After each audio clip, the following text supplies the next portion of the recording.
Em nome do Pai, do Filho e do Espírito Santo. Amém. Bom dia a todos. Eu sou William, da Missão Famílias Restauradas. Moro em Pariquera, município de São Paulo. E eu venho aqui hoje trazer para nós sobre uma palavra sobre a espiritualidade. E vou acrescentar aqui algumas coisas aos ministros, porque eu sou ministro da Sagrada Comunhão também, ministro da Palavra. Então vamos meditar isso hoje. Sou esposa de Eliane, que me acompanha há mais de 37 anos de casado, 4 filhos. Vinde, Espírito Santo, enchei os corações dos vossos fiéis e acendei neles o fogo do vosso amor. Enviai o vosso Espírito e tudo será criado e renovareis a face da terra. Oremos. Ó Deus, que instruíste os corações dos vossos fiéis com a luz do Espírito Santo, fazei que apreciemos retamente todas as coisas, segundo o mesmo Espírito, e gozemos sempre da sua consolação, por Cristo Senhor nosso. Amém. Louvado seja nosso Senhor Jesus Cristo, para sempre seja louvado.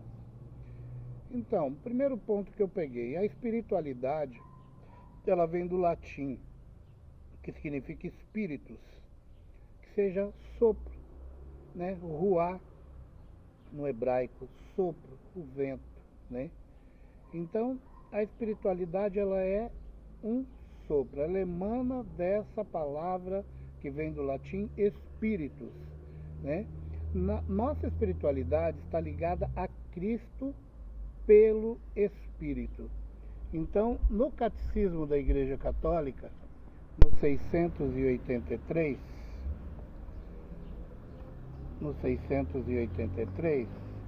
a gente vê o que é estar ligado a esse Cristo. Diz assim: ninguém pode dizer Jesus é o Senhor se não ser no Espírito Santo. Está em 1 Coríntios 12, 3. Deus enviou a nossos corações o Espírito de seu Filho que clama Abba Pai. Este conhecimento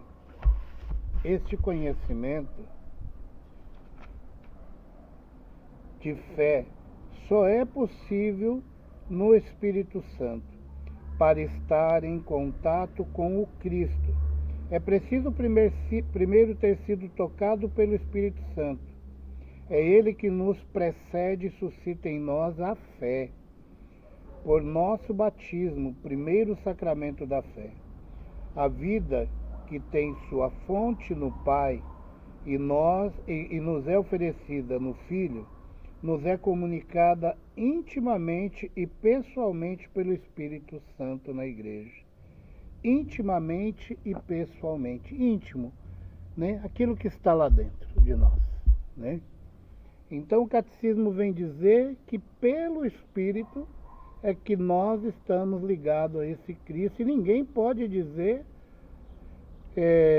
que a gente está ligado a Jesus se a gente não se convencer que é o Espírito Santo que fala isso em nós,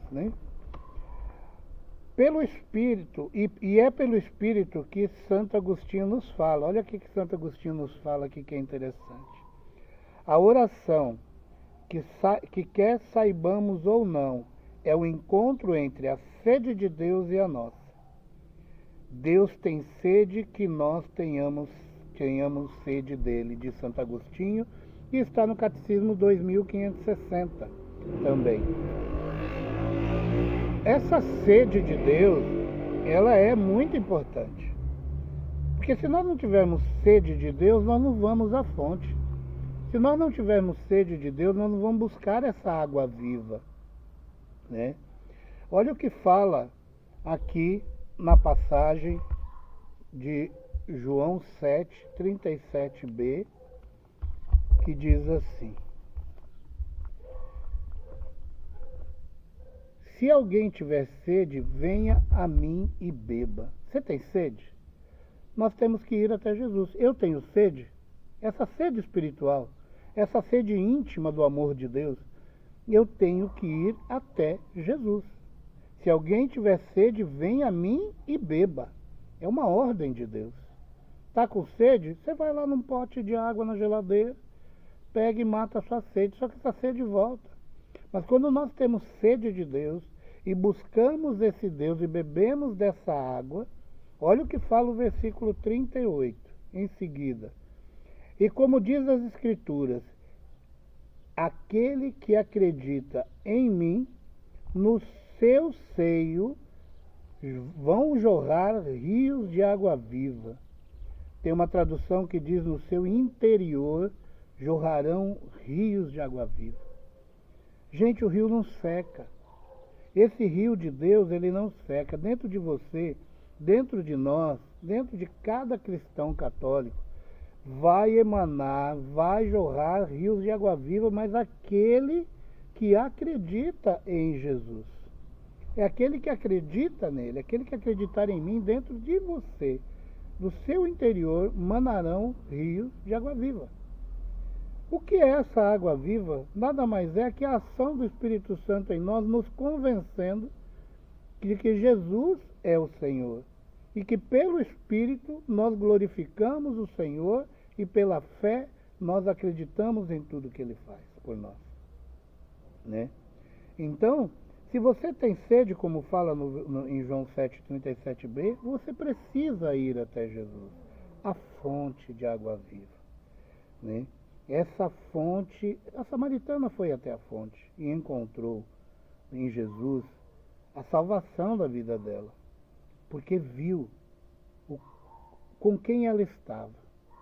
E dentro dela jorrou algo diferente. Tanto é que ela volta e vai contar para todo mundo o que aconteceu. Né? Se a gente pegar aqui também, que diz assim, uma pessoa que de dentro dela emana rios de água viva, ela vai além das suas razões humanas. Quando a gente tem esse Espírito Santo em nós, esse rio de água viva em nós, com essa força que está em nós pelo batismo, nós vamos além das nossas razões. Nós fazemos coisas que depois a gente não consegue nem explicar. Falei, meu Deus, como eu fiz isso? Não, eu em sã consciência não faria. Mas quando Deus habita em nós, e essa força, essa água, esse sopro, esse ruar, né? Essa espiritualidade que é formada dentro de nós, no amor de Cristo, ela nos tira a razão humana e começamos a ver de uma forma diferente. E entra em um estado divino e espiritual. Aí nós entramos num estado divino e espiritual, porque nós temos um encontro pessoal com Jesus. E quando temos esse encontro pessoal com Jesus, nós estamos vivendo a espiritualidade do amor, o próprio amor. Mas Jesus esteve aqui conosco, morreu e ressuscitou. Quem Ele deixou para nós é esse Espírito Santo, que gera em nós a espiritualidade, que gera em nós a fé, que gera em nós o desejo de estar na igreja, né? Ela supera o humano e entra no propósito a que viemos. Ela vai superar essa espiritualidade, esse rio de água viva que jorra em nós. Nós vamos falar de espiritualidade agora, né? Ela vai mostrar para nós a que viemos. E nós viemos para viver o amor, porque estaremos voltados com o nosso coração para Jesus. Olha que interessante, gente. O nosso coração estará voltado para Jesus. Quando eu sou convencido pelo Espírito que Jesus Cristo é o Senhor, a palavra diz, ninguém diz Jesus Cristo é o Senhor se não for convencido pelo Espírito. Ninguém pode dizer isso. Então, quando eu digo Jesus é o Senhor da minha vida, é porque eu estou convencido, né? E eu acabo voltando o meu olhar, o meu coração, as minhas atitudes para Jesus. Aí você fala assim, pô, somos pecadores, como isso? Jesus não quer saber do seu pecado. Ele quer saber do pecador, ele quer te ajudar a sair do pecado. Então, quando você volta o seu coração para ele, ele fala com você. Você passa a ter intimidade com ele. Olha a intimidade dele com a samaritana, né? Dá uma olhada nisso, tão íntimos ali, nem se conheciam, mas Jesus falando da vida dela e ela reconhecendo nele, Senhor, me dê dessa água, né? A espiritualidade, entrando aqui num outro ponto, a espiritualidade do ministro extraordinário da Sagrada Comunhão está ligada no amor que Jesus teve pelos doentes e os menos favorecidos. Então, quando nós somos, como é que se fala? Investidos como ministros, nós temos que ter o mesmo olhar que Cristo. Primeiro porque nós levamos Ele. Então, quem eu estou levando ali na Eucaristia é o próprio Cristo, né? E esse Cristo na terra fez o quê? Amou os menos favorecidos, curou os doentes, ressuscitou mortos, curou a sogra de Pedro, pega aí, ressuscitou Lázaro, curou leprosos, deu visão a quem não enxergava, deu ouvido a quem não escutava. Olha os milagres que ele fez, expulsou demônios, que os apóstolos muitas vezes nem conseguiam. Ele diz, mas tem demônio que é apenas que somente com jejum e oração nós conseguiríamos vencer, né? Então veja quantos são os feitos de Jesus. Quando nós levamos Cristo, nós ministros levamos Cristo para alguém, nós temos que estar convencidos disso. E para que eu esteja convencido disso, eu volto lá atrás, né? Eu volto lá atrás no que eu já falei. Precisamos estar ligados a esse Deus pelo amor. Ter convencimento, deixar que o Espírito nos convença, ter sede desse Deus. Deus quer que nós tenhamos sede dele, porque ele tem sede de nós. Olha, Santo Agostinho, que coisa mais linda, né? A espiritualidade do ministro consiste em zelar, cuidar e dar segurança à Santa Eucaristia durante a adoração, promovendo um ambiente propício à adoração ao Santíssimo Sacramento. Ou seja, né, o nosso pároco essa semana pediu para que sempre tenha um ministro durante a adoração. Por quê? O ministro, ele é aquele que tem o contato com Jesus, é aquele que está mais próximo dele depois do sacerdote, que pode tocá-lo, que pode tirar do sacrário, levar ao padre, que pode distribuir a Sagrada Comunhão, né? Que leva os doentes, que leva aqueles menos favorecidos que não podem estar na igreja, aqueles que já estão idosos também, né? Mas dentro da adoração, tendo que estar lá, nós temos que zelar pelo sagrado, cuidar para que nada aconteça, dar segurança para que ninguém venha profanar o altar ou o próprio Cristo na Eucaristia,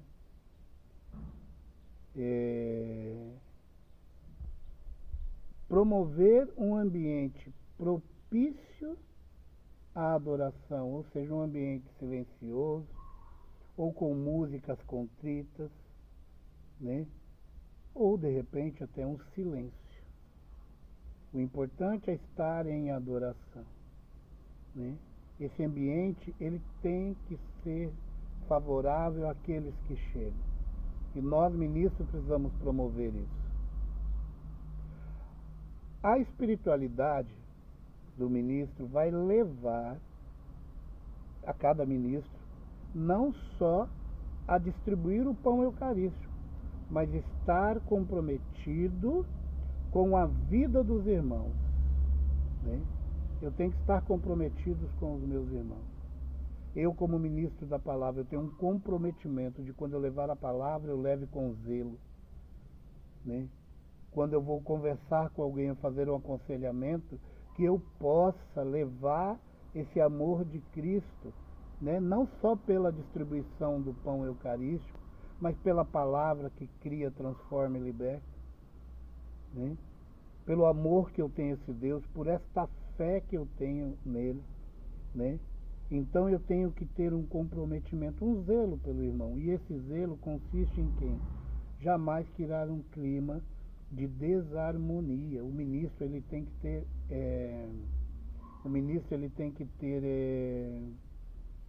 uma postura, né, de ministro, né? Não deixar de ser quem você é. Mas você, no entanto, quanto ministro, tem que ser conhecedor da palavra, né? Podendo, sempre que podendo, fazer adoração, correto? Sim, toda quinta-feira estarmos fazendo adoração. A não ser que você trabalhe, então você procurar uma outra igreja, um outro local, mas o importante é que você faça adoração, né? Esse é o mais importante, né? Não ficar fazendo fofoca, falando da vida dos outros. Ai, fulano errou, ciclano. Não, nós temos que promover o amor, porque nós carregamos, nós temos a graça de poder pegar Cristo e levar ao outro. É partir e repartir, né? O padre parte o pão e nós, ministros, repartimos com a Assembleia. Então, nós precisamos, como ministros... Então, repetindo aqui, né? Nós, como ministros, né, temos que adorar. Porque adorar é a principal forma de viver a espiritualidade. A espiritualidade é o encontro com Jesus eucarístico, né? Assim como a samaritana encontrou-se com Jesus. Nós temos essa graça de nos encontrar com Jesus eucarístico. Esse encontro, essa adoração, eu ponho como principal, mas não podemos deixar de ver que a missa é a maior oração do cristão. Muita gente diz que é o Pai Nosso, mas não é. O Pai Nosso está dentro da missa. A maior oração do cristão católico é a Santa Missa. Mas quando não estamos nela, então, quando não estamos na Santa Missa, a adoração é a principal forma de viver isso, né? Precisamos viver o amor de Cristo através da adoração. E vivendo esse amor, a gente consegue levar para o outro, né? Mesmo que não tenhamos vontade, veja o que Santa Teresa d'Ávila fala. Ela pergunta para Jesus: Jesus, quando que mais me amaste? E Jesus responde para ela, né? Quando tu foi para a capela e ficou contando os tijolos da parede. Foi ali que eu mais te amei, porque você só queria estar perto de mim. Mesmo que ela não quisesse estar lá, mas ela teve desejo somente de estar perto de Jesus. Então, quando nós não tivermos vontade, que nós vamos até Cristo, que nós vamos até a Santa Eucaristia, que nós vamos lá na Santa Eucaristia, eu digo no ostensório, né, na adoração. E ali a gente fica ali, olhando para Jesus, ele olhando para nós, mas há necessidade de estarmos diante de Deus, porque o próprio Deus eucarístico, só de estar na presença real de Jesus na Eucaristia, ele é capaz de nos curar. Então que nós ministros, que nós cristãos, possamos viver a nossa espiritualidade, encontrar-se com ela, na adoração, na reza de um santo terço, na meditação da palavra, né? Nas recitações de orações que tem aí por aí escritas, ou de uma oração pessoal, ou de um momento interior com Jesus. Que Deus possa assim nos abençoar, abençoar cada um de nós, todos os ministros do nosso Brasil, todas as pessoas, missionários, né, do nosso Brasil, que buscam viver essa espiritualidade de entrega, de amor e fé a Jesus Cristo, em favor do próximo. Louvado seja nosso Senhor Jesus Cristo, para sempre seja louvado, em nome do Pai, do Filho e do Espírito Santo. Amém.